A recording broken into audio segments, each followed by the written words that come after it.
ओम जय सनातन जय गौ माता।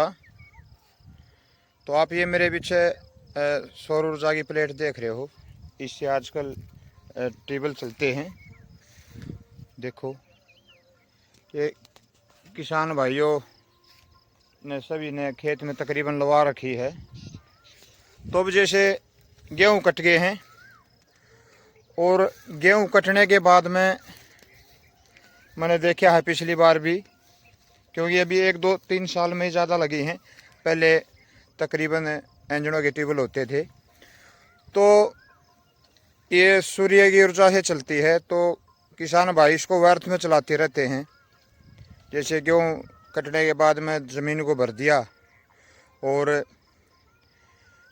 कबाड़ जाम जाए, तो इस ऐसे बिल्कुल व्यर्थ में इसको ना चलाएं, क्योंकि परमात्मा की कोई भी चीज़ है उसको व्यर्थ में उसका दुरुपयोग ना करें। क्योंकि जल की कमी पहले ही होने लग रही है। आपने देख भी लिया होगा, पानी धीरे धीरे पानी का स्तर कम होने लग रहा है और पीने लायक भी जल नहीं बचा है। तो इसको तभी इसकी ज़रूरत है तभी चलाए।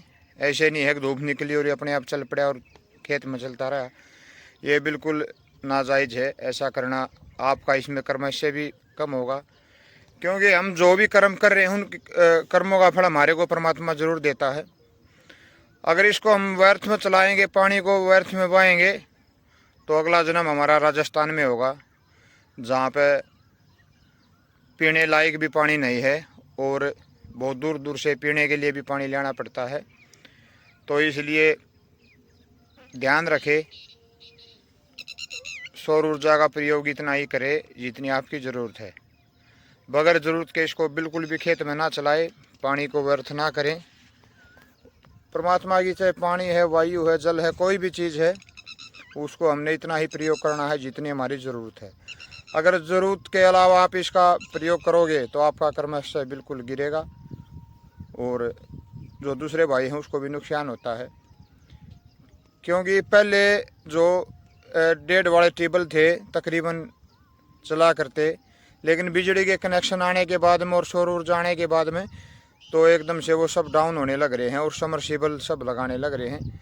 तो सभी का समरसीबल लगाने का सामर्थ्य नहीं है। जो छोटे किसान हैं तो उसमें लाखों रुपए के खर्चे आते हैं।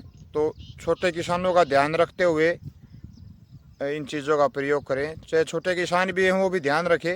ये सौर ऊर्जा तो सभी ने लगवा रखी है, चाहे छोटा किसान है चाहे बड़ा है। तो इन बातों का ध्यान रखते हुए ही सौर ऊर्जा का प्रयोग करें।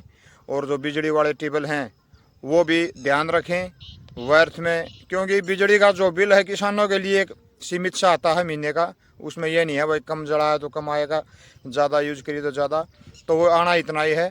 तो उस चक्कर में वो भी लगे रहते हैं, ट्यूबवेल को चला के छोड़ देते हैं जब लाइट आती है और ऐसे ही चलता रहता है, चाहे उसकी ज़रूरत है चाहे नहीं है। तो इन बातों का ध्यान रखें, क्योंकि सबको साथ ले गए चलना ही उचित होता है।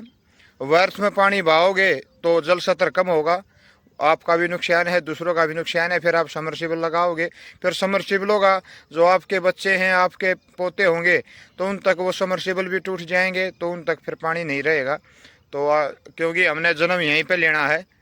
आप अगर आप बाप के रूप में हो, कल बेटे के रूप में भी पैदा होगे, तो इसलिए अपना अगले जीवन के बारे में भी सोचो। ये नहीं है कि यही जन्म है, जन्म हमारे चलते आ रहे हैं और ऐसे ही चलते रहेंगे हमारे कर्मों के अनुसार।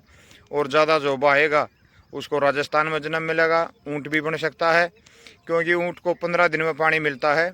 तो इस बात का ध्यान रखते हुए ही इनका प्रयोग करें सौर ऊर्जा का। ओम नमस्ते।